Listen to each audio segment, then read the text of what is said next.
Two. Yeah. Now, I know you are a reader, an intellect, absent of pop culture, but I'm going to trust that you've seen some movies. Have you seen any movies? Black ones. Okay, cool. All of these are black movies. So I wanted to go through this little exercise with you. I want to give credit to the person I saw it from. So let me give a shout out to Tracy the Goat on Instagram. He went through exercise of black classic films. 40 films. He went through different slides of 4, and each 4 slides you got to take one movie out. Wait, so out of all, it's slides of 4, you got to take a movie out as not the classic? Not to say it's not a classic, just which one you got to come out. Okay. I mean, even if I said, Mike, Kobe, Magic, Kareem, somebody got to come out. Not to say they're not a GOAT, but who got to come out? All right. First batch. 2. Menace to Society. Soul Men. Soul Men's out of there. You ain't got to go no further. Hold on. Menace to Society. Soul Men. That's the one with Bernie Mac and Samuel L. Jackson. Yeah, Samuel had a perm and long hair. It's out of there. It was awful. Life. Yeah, it's out of there. And Sprung is the 4th movie.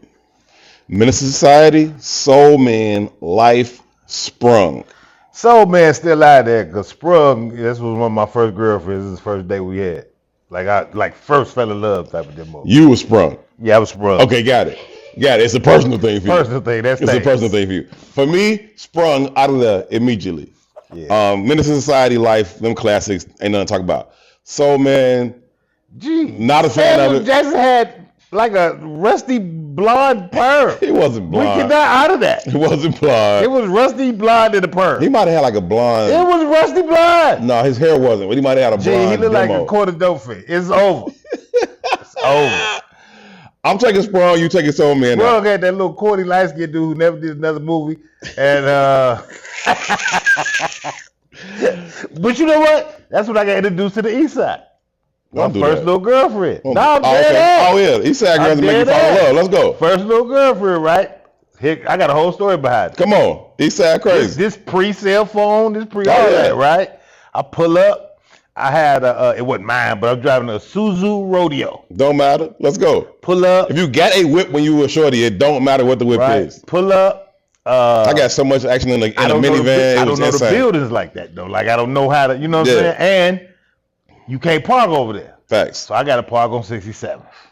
Oh, you on 67th? I had to walk down because there's no parks on the block. So was you on Cornell, East End, or Ridgeland? I don't remember which one. It was one of them, though. There's only 3 blocks before it turned into the mansions. One of them 3. I don't remember which one it was exactly. All right. Right. So I'm walking down the street. I see 672 niggas on the stoop on the other side of the street. Yeah. I do not know what building it is. Yeah. Absolutely. Yeah. It's pre-cell phones. I can't call her. Right. I got to go ring the bell. So I'm walking. It wasn't pre-cell phone, but niggas didn't have them like that. I have them, right. It wasn't brick cell phone time. Big box car phone. I'm poor. I don't have a cell phone. Yeah, I'm with you. Right? I'm with you. So I'm trying to find the address. Can't find the address, but I know it's 672 niggas across the street. I don't give a fuck if she on this block no more. It's 672 niggas across the street. Let me pause you parenthetically just to say, anytime that you are going to get, and I'm talking about young shit, so I'm saying girl. Anytime you're going to get a girl on a block, on any block. It don't matter what block it is. Because I've done this out west, on any out block south. In the city I've done this in the hundreds. On any block. Oh God, on any block. If you going to get a girl over there, 2 things are in play here. 1, niggas don't know you. That's one. That's the first thing they see. That's real. We don't know him. The second thing they see, and maybe more important, That's they girl. You are going to see their chick. That's they girl. Whether they ever went with them, hit them, hollered at them, whether she denied them 1,300 times. You over here to holler at her? I don't know you, and you hollering at our chick. I am. This is dangerous. Immediately, you hear me? And you disrespectful. I'm fully a op, and I'm confident. Like I get out the car, walk a block and a half. Like, what you gonna do? Yeah. Right. Boxing make you do that. When I see them 672 niggas, I start thinking. Because I am a thinker. You hear me? So I was like, all right, I can't just be lost, G. But I still can't find the building. Yeah. I'm struggling. No, right? You gotta walk with confidence. I gotta walk like I know where I'm going, and I know people I'm over supposed to be here, right? So I get like, so let's say, as I don't see these niggas, because you know it's all cramped. Yeah. I don't even see them until I'm cat-a-corner with them. It's over with. It's over already, right? So I was like, all right, think fast. I'm committed. I gotta commit now, right? So turning around is guaranteed to get you. Yeah, you turn around, it's over, right? So I keep walking, get a little bop my step. I just dip in any building, cause I got to. You have to dip into some building like you're supposed to be there, right? So I stayed in the building for like, it felt like 15 minutes, but it wasn't 15. Probably 45 seconds. It was I stayed a couple minutes on purpose, like I had to look like I had a conversation or something, right? I just came to pick something up. I just came to pick something up real quick.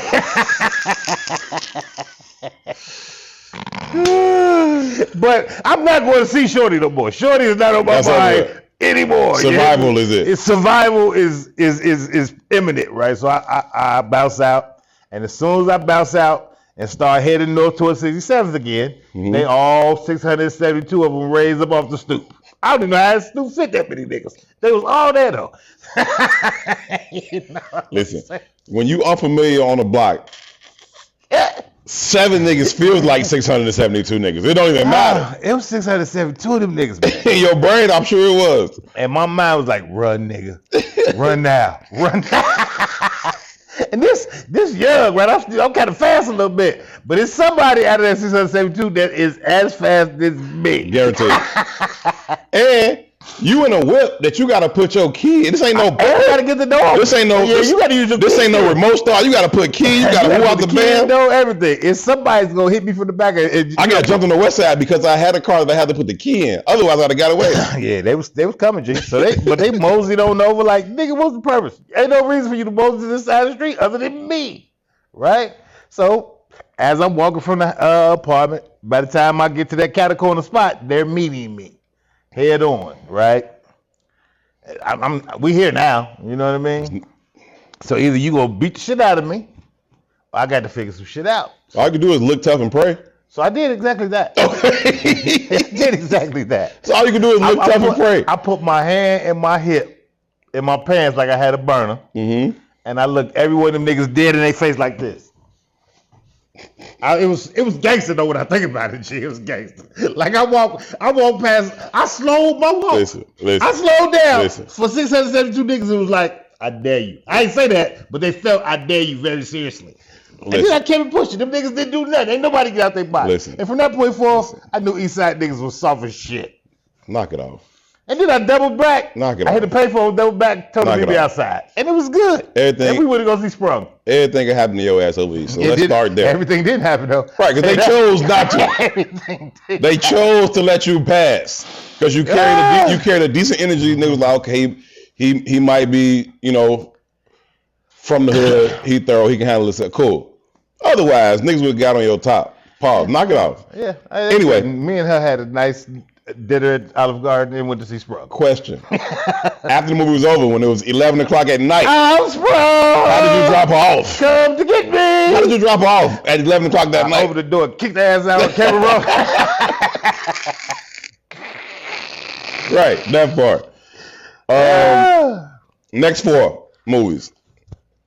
First Sunday, that features Ice Cube, Tracy Morgan, Cat Williams, Juice, Above the Rim, and New Jack City. First Sunday has to be out there because I've never even seen that one. Immediately, easy pack. Immediately, that's out of there. That's an easy pack. We're not getting rid of Juice, New Jack City, and Above the Rim. Not for first Sunday. Classics. Yeah, that could be last Sunday. Yeah. We don't care. Yeah, that's goofy. Next 4 pack. Paid in Full. Keeper. Baby Boy. Higher Learning, Poetic Justice. That's a hard one. That's a tough 4-pack. That's a tough Paid in Full, Baby Boy, Higher Learning, Poetic Justice. I got to get Poetic Justice out of there. Ooh. I'm with P. Baby Boy for me. Baby Boy got to go. And that's no diss to Baby Boy because I like Baby Boy. Yeah. Y'all hear me quote Baby Boy all the time. One of my favorite quotes in movie history comes from Baby Boy. And that's when Omar Gooden is like, I'm trying to get my life together, man. I don't want to get to heaven and God be like, turn your ass around, nigga. Like, that's hilarious to me. So I quote that all the time. That's right up there with I don't give a fuck what I said. Like, that's my line. Yeah. However, I'm keeping Baby Boy. I can't get rid of Higher Learning. Like the meaning, the topics that were dealt with in that movie, too crazy. Paid in Full, hood classic, plus it's documentary-ish, loosely based on a real story. And then Poetic Justice that's just fire. I can't. So Baby Boy got to go. Poetic Justice, just so I'm clear, because that's Janet Jackson, Tupac and Joe Torre. Yeah, that's out of there. That shit out of there. Chicago's like, leave them hoes. Leave them hoes. Leave them hoes, man. Brushing his hand shit. That shit out of there. Leave them hoes, man. That shit out of there. Baby Boy got to go for me. I'm keeping Poetic Justice higher on the page. Joe Torre wasn't really What'd she say? actor. What'd she say? You want a piece of this apple or was it a peach? What was she eating? Was it a plum? Somebody in the chat tell me what Janet Jackson was eating when she rubbed it on the nipple and asked that nigga if he wanted to bite. You said to me, that got to get out of there. All right. That was the hardest one. I'll get that one. No, that was tough. Next pack. I lost the spot. My bad. Next pack. The Wood. Belly. In Too Deep. And The Best Man. In Too Deep is the fuck out of there, and it hurts me to say that because In Too Deep. You ain't no cop, Jay Reed. You know that's almost borderline documentary too. That's all real. I know that's loosely based on a true story. Yeah, that's some DC shit, but yeah, that's out. You ain't no cop, Jay Reed. LL got to get the fuck on, man. Come on. He love it. He raped the nigga with a pool stick. Love it. I'm straight, G. I'm straight. I'll pick In Too Deep too. I ain't gonna front. P, what you got? Belly. Best Man, The Wood, In Too Deep. In between Belly and In Too Deep. For me, it's in between. Oh, it gotta be. For me, it's between The Best Man and In Too Deep. The Best Man classic. Belly, Best Man, The Wood, In Too Deep. Y'all is haters. I said In Too Deep. Oh, okay. Best Man. You don't like The Best Man? I was the junkie out for In Too Deep though. Oh, that's crazy. That was one of my Best movies. Man is you ain't no cop, Jay Reed. Perfect cake movie. I love Best Man. I love In Too Deep. But something got to go, and it ain't going to be Belly, and it ain't going to be The Wood. Belly and The Wood is staying, so for me, it was either between In Too Deep or Best Man. I'm choosing In Too Deep. P taking Best Man out, and you taking In Too Deep out. That's out of there. All right, cool. In Too Deep is gone there on that one. And Belly was like, get an honorable mention, because now Belly never leaving. Belly's never leaving. Trying to go to Africa, get your ass out of here. Belly's never leaving. Next 4-pack. Best part of Belly is Keisha. Y'all play too, man. Which movies would y'all take out of each 4-pack? I need to know. Put it in the comments. Next 4-pack. Love Jones. Brown Sugar. Love and Basketball. The Brothers. The Brothers out of there. That shit out of there. I can't even remember what The Brothers were. The Brothers 3 is definitely classic. All I can tell you is that it had Morris Chestnut. What's the comedian dude name who played in How to Be a Player? Bill Bellamy. The light skinned nigga and that's what I thought it was. Shamar Moore. Shamar Moore. It's out of there. Anything he's in is out of there. Folks say get CSI out of there. He out of there. Get everything out of there. That's where the whole stereotype of light skinned niggas come from. He out of there. Damn. Nah, it's out of there for sure. He out of there. What you got, P? Brown Sugar, Love Basketball, Love Jones, The Brothers. Brothers got to go. It's unanimous. Yeah. Brothers got to go. Not only because I'm not even knocking the movie. I am knocking the movie. That movie was her. That's when DL was like, I only married her because she pregnant. They were like, yeah, I know. We all know. I didn't rock with that movie. I ain't going front. But Love and Basketball, Brown Sugar, and Love Jones are classics. I ain't going to give Brown Sugar a classic. But Love Jones and Love and Basketball are classics. Next 4-pack. I also want to say, even though I gave him a shout out because this is who I saw do it. This guy Tracy the GOAT, I don't know where folks grew up at. I'm gonna leave it at that. He was picking all around. I don't know where folks grew up at. Bugging. Suburban kid. Bugging. He's from Iowa. Bugging. The very least he's from Bolingbrook. Waiting to Exhale. Thin line between love and hate. Two can play that game. Stella got her groove back. Stella got her groove back. Is the fuck out of there. What? Out of there. What? Out of there. Stella got her groove back? Wait, I want to hear the group again. That's her. The whole pack is Waiting to Exhale. A thin line between love and hate. Two can play that game. Stella got her groove back. Stella gotta go. Stella gotta go. A thin line between love and hate produced the H-Town song, which was a classic. It's a thin line between love and hate. See, H-Town was one of the greatest groups of all time. No, listen, I'm not taking a thin line between love and hate. I think Martin and Lynn Whitfield went absolutely crazy in the movie. To this day, if Lynn Whitfield walked in here right now, I would be terrified. I think she's the craziest woman on earth. She might be the sweetest lady in the history of people. They typecasted her from that. She played the same character on the show. She's played the same character in everything. Since, yeah. She did it too well, and they like, do that again, do that again, do that again, do that again. Attractive, crazy woman. That's who she's always played. Two Can Play That Game was classic for the time. Two Can Play That Game gotta go for me. Y'all serious on the Stella gotta go? Stella got a groove back as hard. Angela Bassett. And what's her name? It's water. What's boy's name? Tay Diggs. Tay Diggs, yeah. Yeah, fuck out of here. Wow. Yeah, that's a homosexual movie. Y'all wild as hell. All right, I got the majority. It gotta go. Two Can Play That Game can stay. Two Can Play That Game gotta go for me. Y'all wild as hell for that. I'm not even gonna hold y'all, but whatever.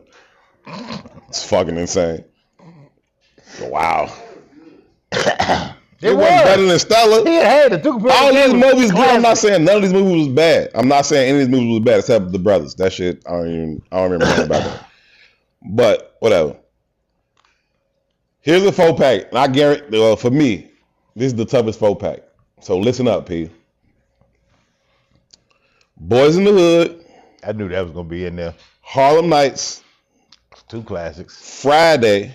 3 classics. And Boomerang. Boomerang is the fuck out of there. Boomerang is the fuck out of there. I agree with y'all. Yeah, it's out of there. Boomerang is out. And Boomerang is a classic, but it ain't fuck with the other 3. I mean, I can't get Boys in the Hood out of there. I can't get Harlem Nights out of there, and I can't get Friday out of there. Yeah. Boomerang, for being the classic movie that it was and the dope movie that it was, is got to go in this 4-pack. Yes, if it was another 4-pack, and I just watched Boomerang the other day too. That's crazy. If it was another 4-pack, it stays. But in that 4, it got to go. Sorry. Let's fuck out of there. Eddie Murphy get to stay in Harlem Nights though. All right.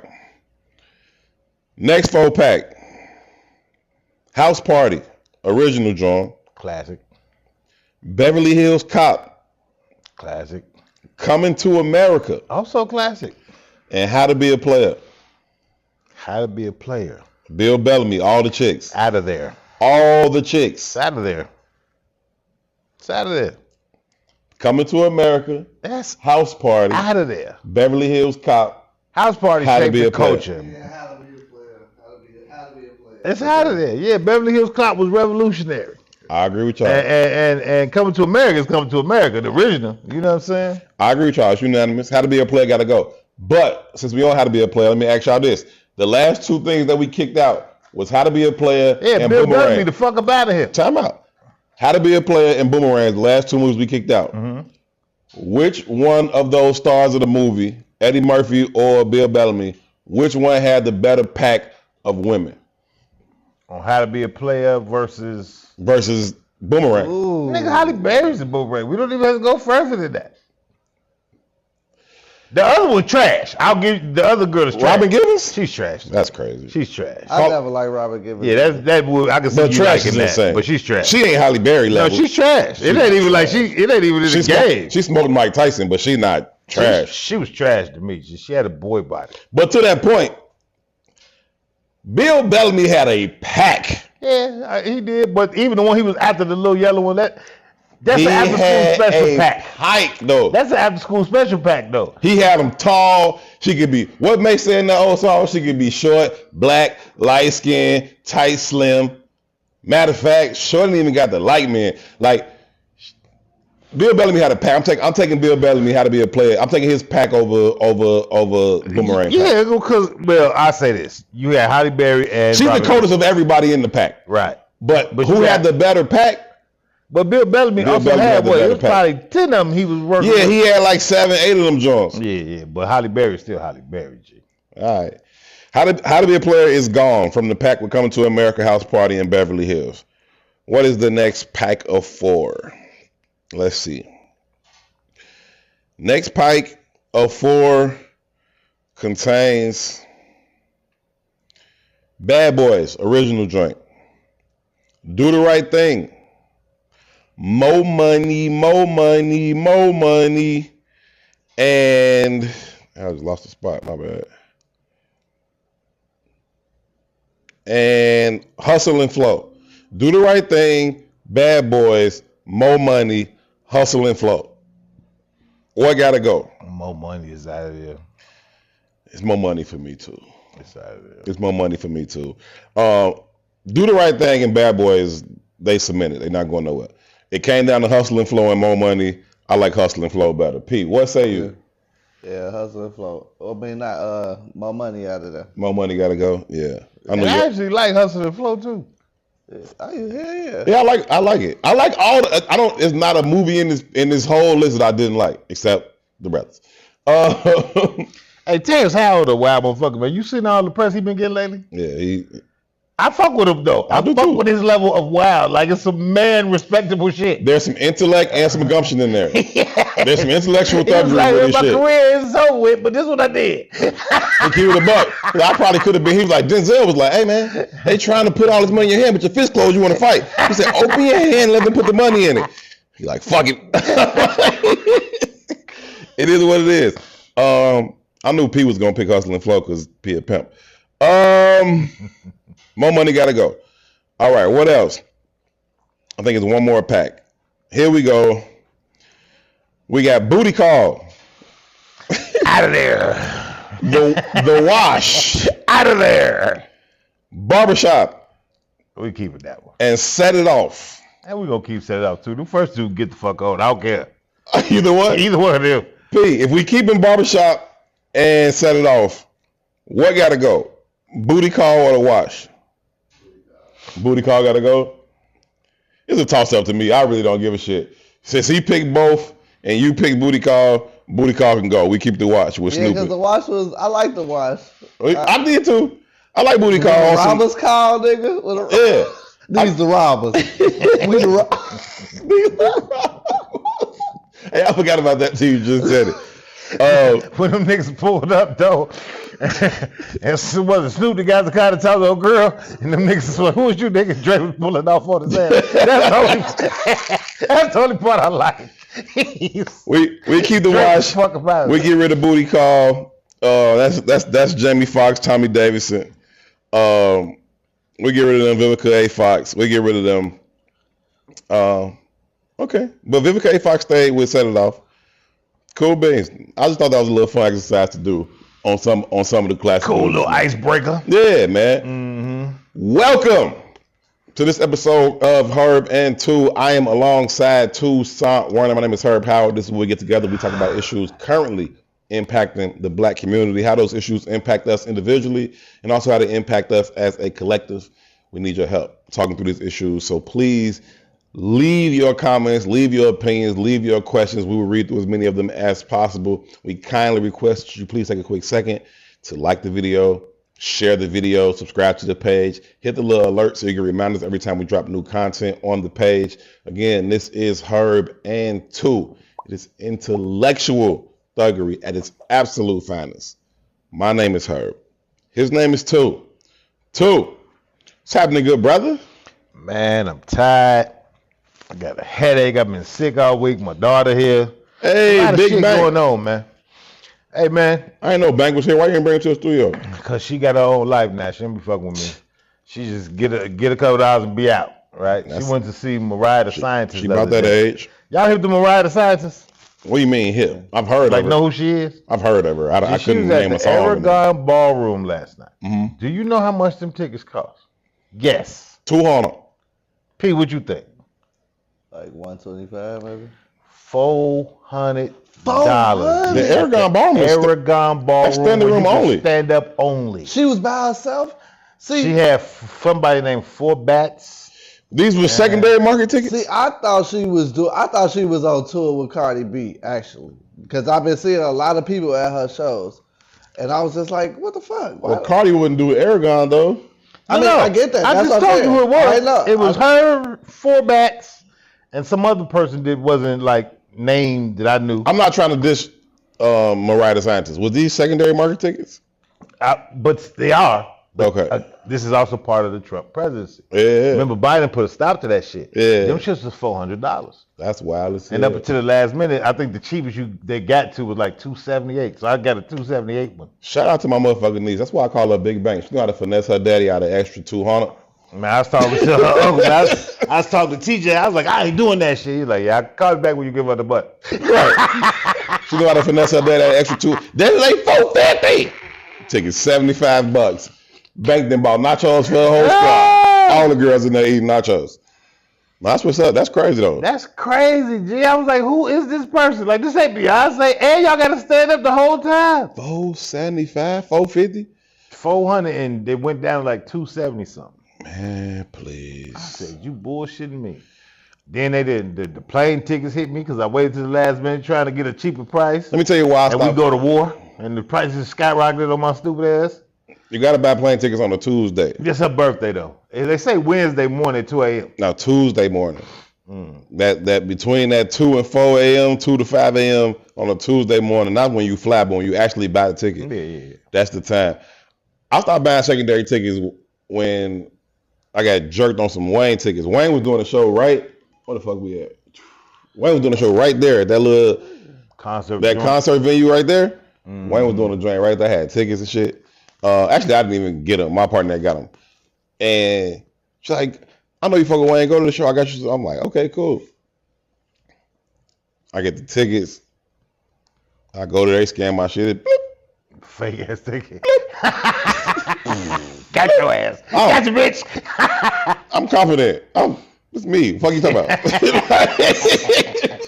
Fuck you talking about? Flip. Over with. Smoked. Super smoked. Shit up, chest out, nigga. This me.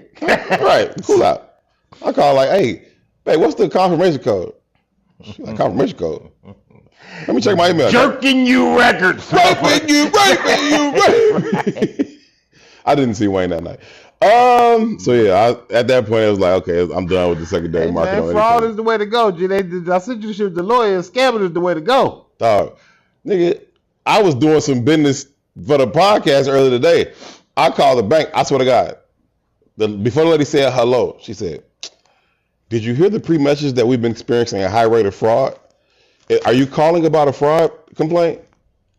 I was like, nah. Should have been like, yeah, we got hit for XYZ. No, because the way she said it was like, nigga, we told you. We don't got nothing for you. You can hang up. If that's what you're calling about. Might as go. Good luck. Nah, that's crazy. And they did, though. They had an automated message. Like, it was like, you know how they be like, if for English, press 1. For this department, press 2. They literally said, if you're calling about a fraud complaint, we've been experiencing a high complaint of fraud. Woo out the bam, check back later. Shorty picked up the phone, because I hit a different button, I had a different thing. She like, did you hear the automated message about the fraud? Is this about fraud? So that told me she been getting these fraud calls all day. She like, listen, miss me with that. Okay, the ice cream machine don't work. So if you want a McFlurry, beat it. Beat it. Okay, beat it. It was crazy. That shit is high level right now. Yeah, that's crazy, man. Can you be mad at it though? I just seeing reports about the monies that Trump has gotten over the last however many months he's been president. Oh man. Like fraud is the American way, G. That man never been rich before, but he rich now. It's the American way, man. That man that made like 1.something billion in the last 4 months. I was gonna say, not in his president. I'm like, that's light work. Okay, yeah. Yeah. No, it's insane. Here's my premise, and I'm gonna make different references to this throughout the conversation as we go through. Donald Trump is Marlo Stanfield from The Wire. Anybody that's been watching this show for any amount of time, y'all know The Wire is my favorite show. Y'all know I reference it all the time for damn near any scenario because there's legitimately a Wire quote for anything that ever happens in life. Donald Trump is Marlo Stanfield. I disagree. I'm trying to think of the character's name. I can't think of his name, but the dude who had the ring that traveled the whole goddamn community. Well, Michael ended up putting the ring on his chain. Everybody had the ring. Which one are you talking about? So Omar gets it stolen from him. No, Omar didn't have the ring first. The chubby dude had it first. Right. That's what I'm talking about. That's Trump. Okay. Right? We just... Old face Andre. Old face Andre is Trump. Mm-hmm. We just don't have the system at play to check him. Right? Omar check old face Andre. Explain to me that old face Andre is Trump. If you think about old face Andre, right? His whole character throughout the whole... He was trying to negotiate. He wasn't even good at it. No, he was tough. He was tough as hell. That's really who Trump is. But they believe he's Marlo. They believe he's Marlo. Old face Andre didn't know what to do. He was scared at every turn. He didn't know what to do. Trump don't either. He's drunk driving. Trump ain't the character. Right? Even if you think about this, right? The strategy that they're using is they just flood in the system. Mm-hmm. So by the time you react to one thing, they done move over to the next crazy thing. And you be like, God damn, I can't even keep up with the last crazy thing. Right? So sleight of hand. It's sleight of hand. It's moving too fast. This nigga's pissing his shit on himself. He don't know what's happening. He's old face Andre. I promise you he is. I disagree wholeheartedly. I promise you. Because old face Andre wasn't capable of shit. He could barely move the little pack out the corner store that he was working on. But, okay, I get your point. If Prop Joe would have propped up old face Andre and Trump would be the same nigga. I swear to God. And all we see it is Steve Bannon had propped up Trump, and then he got rid of Steve Bannon, but they still use the Steve Bannon strategies. Prop Joe said no. Prop Joe told that nigga, you know what the problem with these old things is? For what it costs to fix it, you might as well get rid of it, get a new one. And then Joe got him killed. By who? Marlo. Yeah, Trump killed him.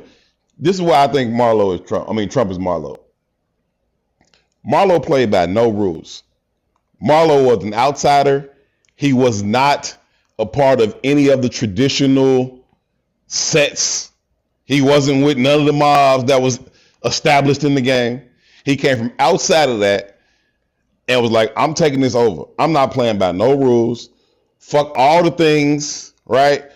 About killing kids and babies and truces and fuck all that, right? I don't care who was in charge. I don't give a shit about Avon Barksdale. None of that. I'm taking over, and I'm not playing by anybody's rules. I'm using whoever got to use to climb the ladder as I see fit, and then whoever falls by the wayside is cool. Even if it's my closest man.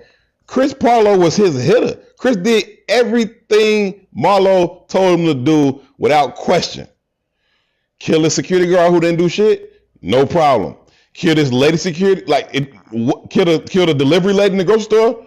No problem. Whatever. It's all good. When it came down to it, Marlo talked to the lawyer and was like, Chris will do life. I get to go home and keep my bread? Cool. Like, the whole thing was fucked up. But Marlo also played the game, got close with Prop Joe, then used Prop Joe's nephew to set Prop Joe up, murked Prop Joe, took over, got the connect, worked the back door to get the connect, then came to the meeting and was like, I know what all y'all thinking. So I'm going to put it out there. Price of the brick going I'm up. responsible for Joe Duff, and the price of the brick is going up. Lying to everybody, playing everybody, price of the brick going up.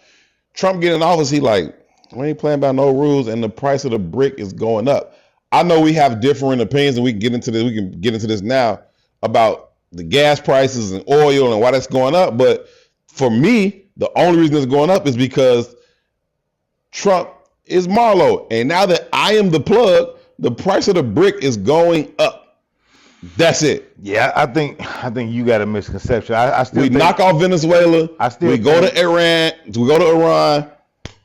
Now we in control. Price of the brick going up. So maybe this really is the difference between the streets and the government, right? Because in all of those scenarios in regards to how we comparing The Wire, the streets is like forward facing, right?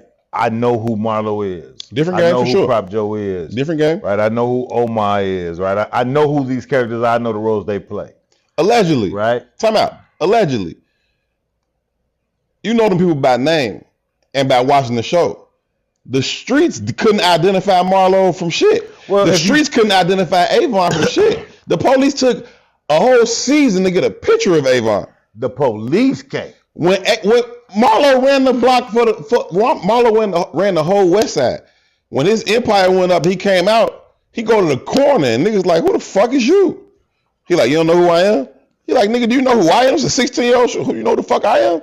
Like, niggas didn't know him like that. They knew his name because he made sure his name rang out. My name is my name. Mm-hmm. But his face, who the fuck knows his face? So in truth though, Netanyahu from Israel is Marlo. Mm-hmm. I'm still going with Trump is old face Andre. Okay. I don't give a fuck what nobody say. He is old face Andre. Okay. Right? He is not that significant in the story. All right. And in context, right, even how you compare Marlo, like, even though my name is my name, Marlo has strategy. Mm-hmm. Right? You good. And everything led up to Marlo obtaining power, whether it be manipulating cheese to get Prop Joe out the game, whether it be Brother Mouzon, and fucking up Avon and them shit. Yeah. You know what I mean? All that shit. You know, Omar played the game strategically, and he was ruthless. Omar was a nigga. He was ruthless. Yeah. You know what I'm saying?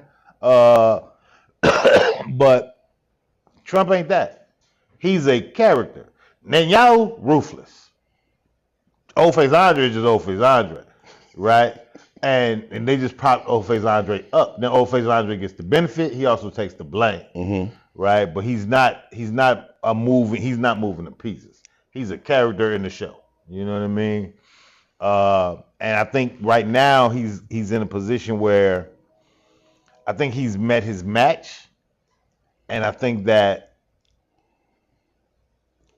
not only has he met his match, but it's gonna break his ego. I look at Old Face Andre, and I look at how Marlo used Old Face Andre.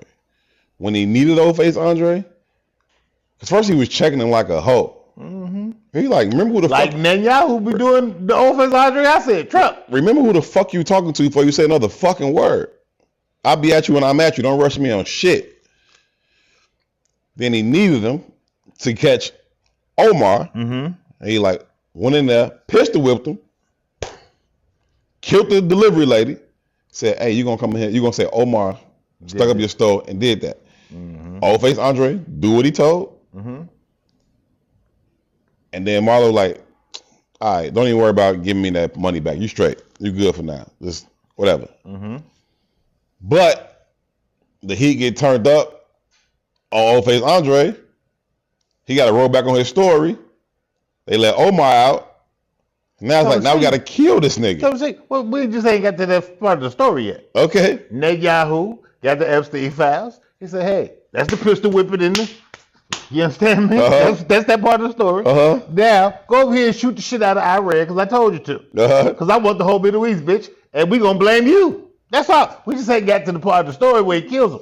That's it. We'll keep going. That's it. We'll keep going. Iran is right now threatening, legitimately threatening. Not saying, hey, we going to fuck America. Right. We coming for you, Old Face Andre. They're putting them kind of threats out there right now. Right now, at this point in the story, I'm still seeing Trump as Marlo. And I don't think Marlo is never the boss he thought he was, right? Mm-hmm. Marlo was never the boss he thought he was. He thought he was the boss, the caliber of Avon, the caliber of Prop Joe. Mm-hmm. And he wasn't. Mm-hmm. He wasn't. He was just more brazen or whatever, and even not really more brazen. Avon then was shooting cops and some more shit. So it wasn't even about the gumption. You just didn't play by nobody's rules, so you thought you was that guy. They play within rules because there was some structure to the elevation, some structure to what was going on, the discipline of it all. You go back to the basketball game, East Side, West Side. Avon, Prop Joe, get the basketball game. They play the basketball game, all this shit. Avon cursed out the fucking ref at the end of the game like, you bitch ass nigga, you should have called the foul off the bam. Ref say, man, I don't want no trouble. Prop Joe steps in and says, "Oh man, ain't gonna be no trouble or no basketball. You good?" Mm-hmm. Avon finished the security guard. No, it wasn't about the security guard at that point. Avon keep going with the conversation with Buddy, and then he turns to Prop Joe and says, "Tell your people to come to the park to pick up this $100,000 tomorrow. I lost in the bet. But if I ever see your ass on the west side again without a basketball, I'm gonna light your ass up." But for the moment, everything good. It's cool. There's some structure. There's some reasoning to everything that happens. And Marlo hit the security guy. You wanted to be one way. You wanted to be one way. Yeah. Chris like the other way. Chris and them got the order to kill him. Snoop like, what do you do again? Talk back. Talk back. You know what I'm saying? Like that was a murder sentence for Marlo. Yeah, you talk back.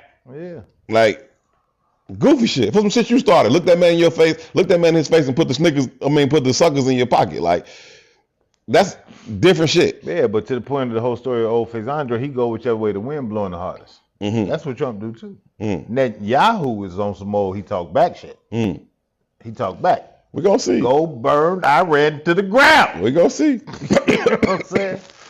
So that's what we had. We just ain't made it to the part of the story where old face Andre has to take his lick. You know what I mean? But all that's coming, man. It's coming, but it's gonna come at our expense. That's the real problem. We was talking about it before the cameras came on, man. That they are predicting that oil will eventually be up to like $300 a barrel. That's insane. And you know, all the times we had these conversations, and we only think about that shit in the context of at the pump. True. We don't really realize like how much, you know, oil production matters in just the daily lives that we live. True. You know what I mean? So I'm talking about food consumption. I'm talking about travel. I'm talking about heat in the crib. I'm talking about air conditioning in the crib. I'm talking about medicine. It's involved in everything. Your whole life. Up until like, we in 2026? Yeah. I think, don't quote me on this, but I remember hearing the news story because it blew my mind. It might have been like 2015 or something like that. It was the first time in recorded American history that a company had outpaced oil, and that company was Apple. Yeah. But that was the first time it had ever happened. So you put that in perspective, right? Oil is the product. It's the number one resource. It's the product. Yeah. You know what I mean? So the way Iran is playing this situation, the war, is that they're starving us out. And not only are they starving us out, but they're starving the rest of the world out in a lot of ways in order to piss the rest of the world off at America. What about Trump and your man, not Bezos, what's the other one name? The Twitter nigga. Elon Musk. All the electric everythings, right? Oil becomes less prominent. It'll never be obsolete. It becomes less prominent. Let's cash out while we can. To get all the fucking oil, let's sell it at $300 a barrel and run it up before we get the fuck out of here. Problem is he don't have it, right? So So I go take it. No, he ain't gonna take it, and that's what I mean. Taking it, he got it from Venezuela, and now he getting it from Iran. He stopped Venezuela on purpose, cause Marlo told his punk ass, "Here's how we gonna do this." Right? The Venezuelan oil isn't even leverageable to use, really, right? But China uses it. You understand? So they was like, in order to stop China from partnering with these motherfuckers, we got to slow this down some. Right, so we gonna fuck this over, and the motherfucker took the bread and put it in his own personal bank account. Now that's some Marlo shit, right? But the BRICS is essentially a union that's formed that says, hey, we getting off the oil reserve, we getting off the American dollar being the premier currencies to buy oil, right? And what Iran is doing is they're starving everybody else out, and as they starve everybody else out, everybody's like, hey, motherfucker. Right, we'll join this team. They're going to be like that eventually, right? Or you gonna have to say I'm sorry. What did Marlo say in the damn show? He said, "We gave him a chance to get on our tit. He declined. Now we bang on his corners until he fold." And that's what they own. And even you talking about Elon, right? We just in the perfect storm. I said this 1,000 times on here, man. Capitalism fails like every 80 to 90 years. Yeah, for sure. Right? It eats itself. It's funny, man. I watched the other day. I watched the 5 Men That Built America. Right? And it's like the same story that's taking place today. I've seen that twice and I hated it both times. Right. So the 5 men that built America is really a story of like not hating the show, just hated watching it. It's the 5 motherfuckers that economically built America. Though, sure. Right. Rockefeller, oil, Ford. Right. Banking, oil, light, electricity. All these stories, all these conversations are very prevalent in this very moment. Right. So we in the midst of this change. Oil's on the table. Steel. Right. But we're in this kind of perfect storm. The dollar's finna lose its value. Oil's finna skyrocket. The technology of the moment, which would have been electricity during that time, sure. The technology of the moment is AI. But AI isn't profitable, right? So it's all based on the hype of what could be. None of that shit has turned the corner yet. You know what I mean? So as all this shit collapses, AI ain't profitable, that's gonna collapse too. It's all data.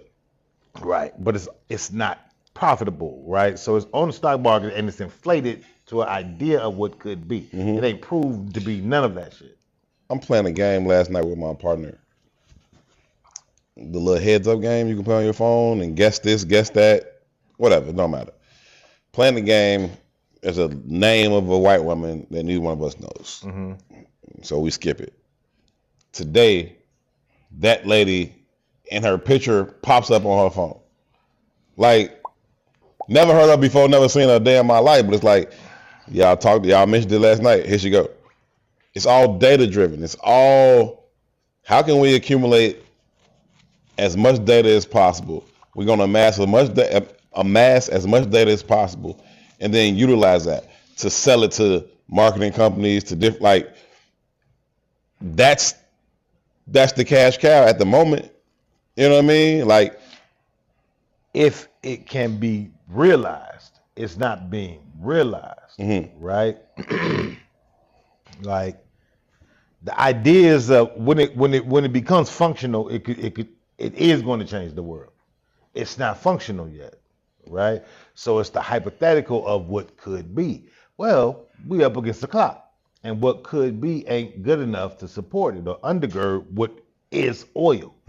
Right? What is the American dollar? When that fiat currency crashes, all of the motherfucking ancillary shit that takes hold behind that shit crushes the idea of the life that we've known. You know what I mean? They're talking about that shit's gonna reach $200 a barrel in less than 2 weeks. Right? At $300 a barrel, they say at the gas pump, that should be $15 you're walking a gallon. It's already damn near 10 in LA. So to get to 15 ain't a crazy ass jump no more. LA is LA too, so LA be hitting your ass. Last time I was in, but if it's $15 somewhere, you can say it's $15. Yeah, that's true. That's true. But imagine when it's $15 everywhere. Yeah, you know what I mean. You can't afford to go to work because that's your check for most motherfuckers. You know what I mean? Like if you're keeping it a bean. Yeah. Right. So you gotta make some choices. You gotta make some choices, right? Like he said, stockpile medicine, stockpile food, and you can't stockpile because ain't no reserve. Yeah. Right? So this shit starts. And eggs is $15. This shit starts to wither away and you start to looking like a third world country. And again, I always say it's a very different thing to have had and to have to deal with not having than to not have and deal with more not having. Nah, it's a different mindset. It's a different situation that we dealing in, man. But you look at what's transpiring across the landscape. You look at NIL deals, right? You look at how he even threatened that shit the other day. Because it's changing everything. Now you're getting 18-year-old black boys, predominantly, getting millions to go to these schools. And these state schools who have so much power over their states are literally changing the legislation to say, hey, NIL is exempt from state tax. Because if I'm a player and everybody in the country want me to come play there, and it's like, well, come to Alabama. Well, Alabama got what? 20% state tax, whatever it is, right? Texas don't have a state tax. Everybody gonna go to Texas. I'm going to play at Texas. You know what I'm saying? So now Mississippi got to say, well, come to Ole Miss, we won't charge you no state tax either. But then that creates a problem. How do you look the school teacher in the face? How do you look the garbage worker in the face and say, hey, we charging you state tax at this rate, but this 18-year-old that catches a football, we don't charge him shit. For me though, and we paying them $1 million. For me, none of that shit matters, and I mean it in this sense, right? Like even the numbers that we're seeing right now, we're saying, there's projections that Elon might become the first trillionaire. Yeah. Right. the fact that we're saying those numbers out loud, even the billionaires, it's monopoly money at this point. It's monopoly money, right? But it has the same value as monopoly. But the currency hasn't changed, so it's still a thing, though. But the currency is changing, right? And that's kind of what I'm saying. Like whether it has it's just not at the same level. It's dropping every. I forgot the data on it. I know the value of each dollar is dropping, but I'm saying it's still the currency, is what I'm saying. Hear what I'm saying though. As that currency crashes, just like any other fucking a house that was $2 million in 90. Right. So as that shit drops, and we say, man, such is $1 million, at low level, the NIL deal, motherfucker. Yeah. Well, if we got trillionaires, what the fuck does $1 million mean? Right. You know what I mean? So I think we're in the moment in time where the questioning of all that has been goes away, and I don't think it's a easy save. We're gonna have to walk through this. Right, and the way the math works is that me being in my age, I'm probably going to die in this, and God willing, maybe my children will be able to rise out of it, and maybe their children will achieve or accumulate something different. But we're walking backwards. We what they used to say was a razor blade sliding board. You know what I mean? That's what the fuck this is. Remember when they was doing that? No. Y'all don't remember that? When there was like a thing where you had some sick psycho motherfuckers, they was putting razor blades through the bottom of sliding boards. That could be and slicing up kids' thighs and shit. That's crazy. Inside, like, why would you do that? Yeah, but that shit was happening. It was probably like 10, 15 years ago. That shit was happening. That was stupid. But that's the trajectory on, man. So like, we finna realize what it's like to be in a third world country. You know what I mean, like it's fucking happening. Speaking of being in a third world country, for the first time ever in the history of the American experiment, several countries across the globe are issuing traffic warnings, travel bans, to their citizens about coming to the United States. The same way we've always heard, hey, this ain't the time to go to Mexico. Hey, this ain't the time to go to the Middle East. Hey, this ain't the time to go to Africa. Other countries are now saying that about the United States.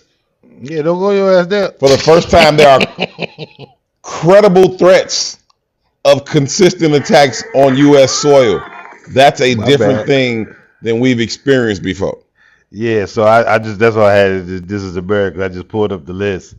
It's Germany, Canada, UK, Spain, Denmark, Finland, Mexico, Slovenia. Mexico is funny. Can we just acknowledge how hilarious that is? Hey, but it is what it is. No, can we acknowledge how funny that is? The irony of Mexico saying, hey, don't go your ass to America. Don't come to America. Niggas been jumping gates, going out the tunnels, swimming forever to get here. Yeah, them is allied countries. Like, nah, don't go your ass America. There. Yeah, don't go your ass there.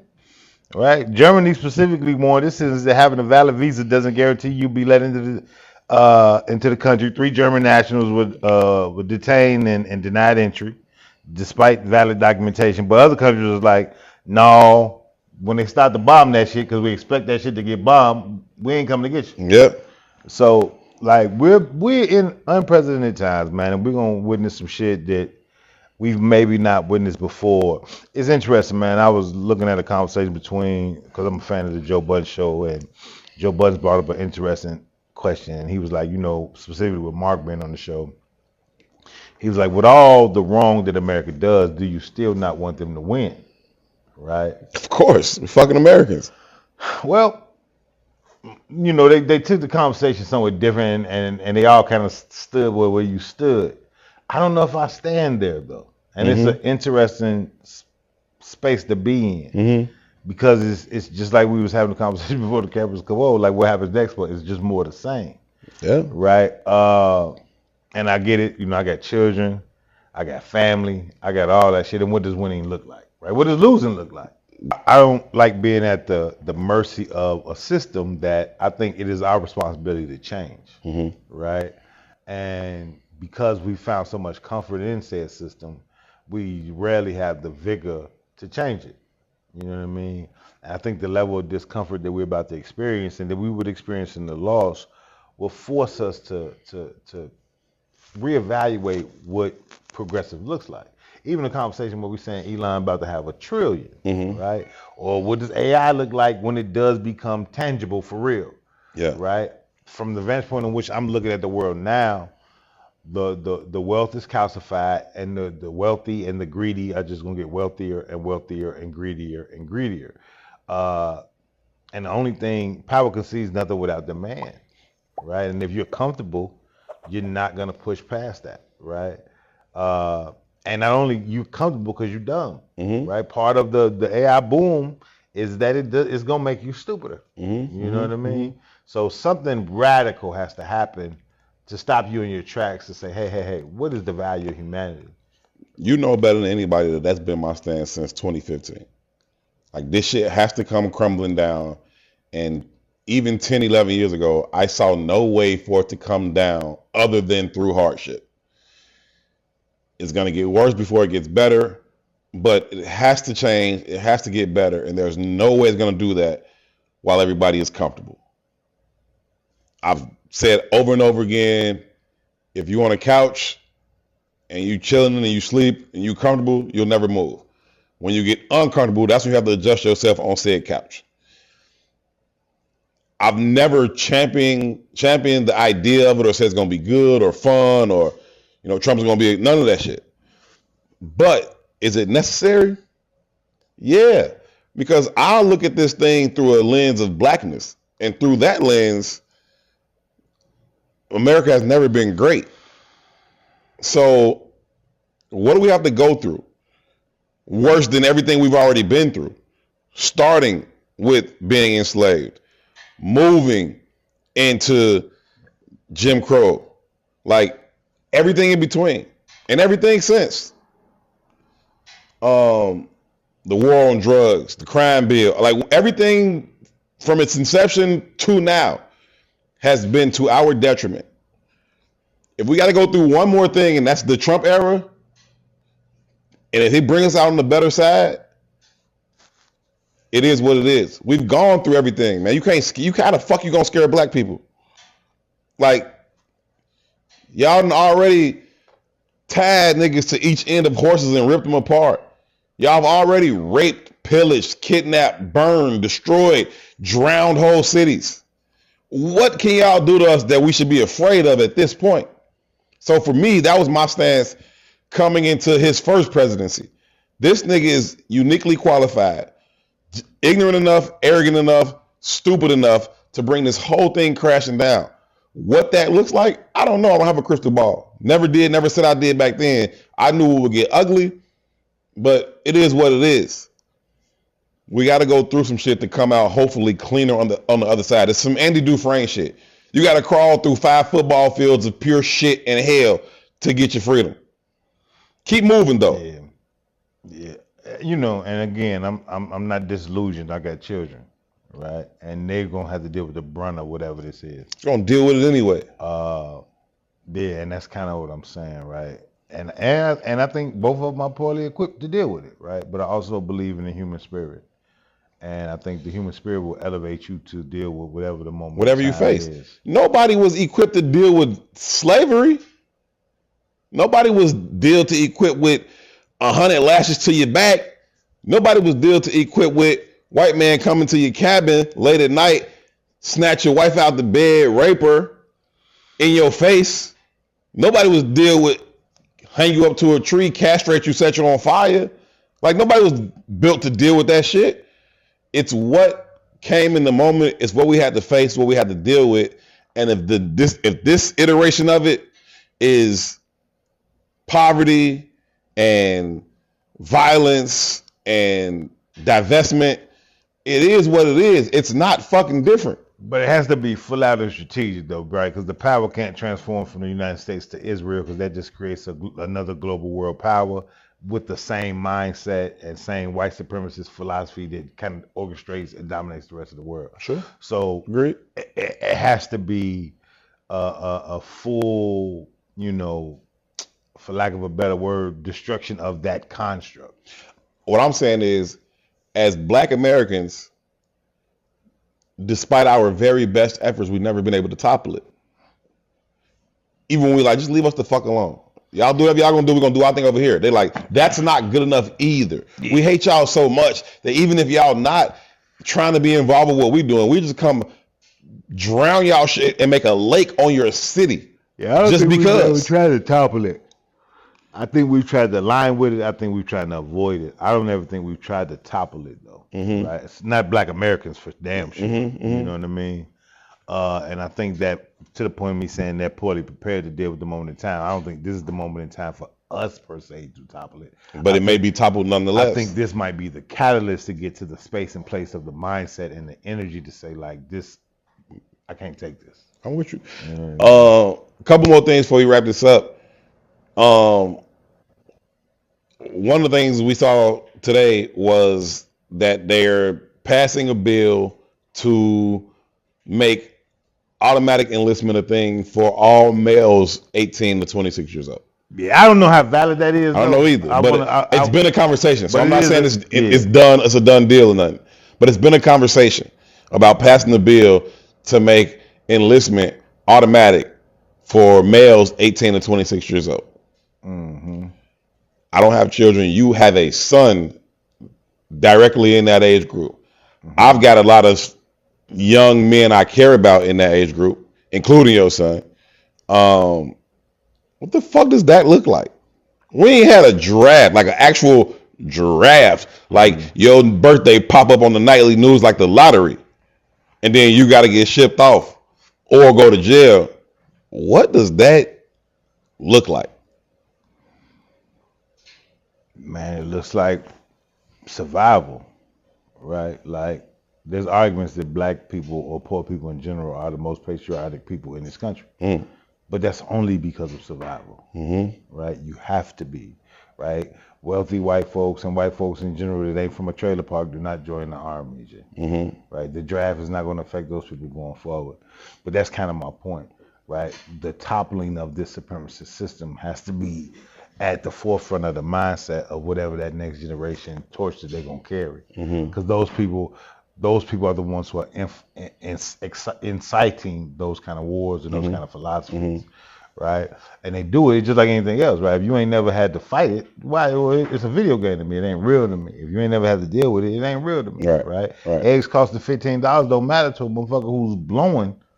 It's not a real egg money. Whatever. You know what I'm saying? It is what it is, right? So it's that disconnect that has to be resolved, right? Even if you think about like Ibrahim Traoré in Burkina Faso, right? There's been several attempts on his life, right? The people are saving him because he's of the people. You know what I mean? But how many African leaders sold the people out? And they was like, well, fuck you, right? We're just in that moment in time, right? And I think that for us, because we have had this kind of long trajectory of not being fully citizens, right? God damn, man. Every time I try to remember his brother's name, I can't remember his name. The writer, Baldwin. What Baldwin say? James Baldwin. To be African is to be a Black American is to be African without memory and to be American without access. Yeah. You know what I'm saying? It's like, where do you fit in this shit? You know what I'm saying? And to be African without memory or to be American without access, where can you go? It's being stuck in that perpetual middle ground that has to change. It has to change. Before we get out of here, though, I don't know if it's a funny or a saddie or whatever. Oh, sometimes there's blurred lines on this show between what's funny and what's sad. It's blurred lines. Like But Dwight Howard. What was we saying about the lady that walked into the river, to walk to the lake? Dwight Howard's old lady got online the other day. Yeah. I was going to a basketball story too, but go ahead. And went crazy. She said that the CPS was trying to take her kids because she didn't find. She's like, oh, because of this? Child protective. Because of this? And then she pulled out a kilo of cocaine. Not a kilo. It was a kilo. It was down there a kilo. It was a brick. It was a half a brick. It was about half a key. I ain't see it. Okay. It was half a key. Okay. Right? If Dwight has a whole team of us get high at his house. So there's no reason to have a personal half a key. That's a lot of blows. Gee, she had a goddamn one of the big Ziplocs. That's a lot. It's all because of this. Pull that bitch out.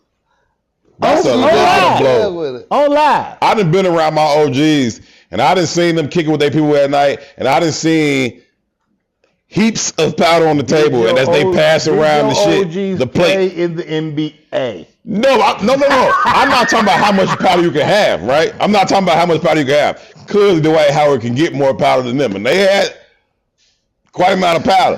What I'm saying is, how much powder can you do? Obviously, Dwight can do half a key. That first half was over. The first half was gone. Yeah. And she did some of that shit too. She got to be high. They should raise this weed, this on the cup. The nigga you married to don't do half a key and you don't do nothing. Hey, man. That don't work. That don't work. It ain't like, my man smoke a little weed, but I don't smoke. No. This nigga do half keys of coke at a time. You do a little coke. Man, that's how they had them little sexcapades they be doing. You know what I mean? Keep your man right. You know what I mean? But yeah, she pulled out a half a key, talking about the bed. This comes with this. It's coming with this.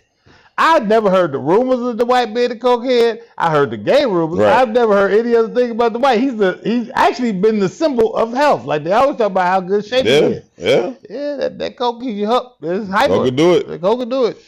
Hey, man. That man had a half a key in the couch. On another basketball story, Bam Adebayo dropped 83 points. But did he really? Hold on. Yes, he did. Yes, he did drop 83 points. Come on now. Let's stick with the fact. We can get. I brought it up so we can get into the conversation. But he did drop 83 points. Mm-hmm. He drops 83 points against the Washington Wizards, who are the worst team. The Harlem Falcons are the worst team. We talking about generationally terrible. Not just like the worst team in the league right now. They've been terrible. They trying to lose games. They're not even trying to win. They are awful, awful, awful. He drops 83 points on them. He shoots less than 50% from the field. He takes 43 free throws. 43 free throws in the game. I think he hit 36 of them. He shot 22 threes. He hit 7 of them. While this team, the Miami Heat, while they are up 40 points, not exaggerating, they're up 40 points. They start fouling. They are fouling the other team so they can get more possessions. So he can break the record. So he can score more points and surpass Kobe's 81 points. Mm-hmm. Listen, man, Bam. Kobe had 26 in the first quarter. He exploded in that second half of 55. And be clear, that game was a close game. They needed Kobe's 81. But let me say this, though. I'll look at it two ways. Mm-hmm. One, salute to Bam for scoring 83 points. Again, Bam, not trying to hate on you at all. But there's no way, for me, I can put this game up on the same level as Kobe's 81 or even David Robinson's 71 or Mike's 69. Like, I can't do it. We talking about some different shit.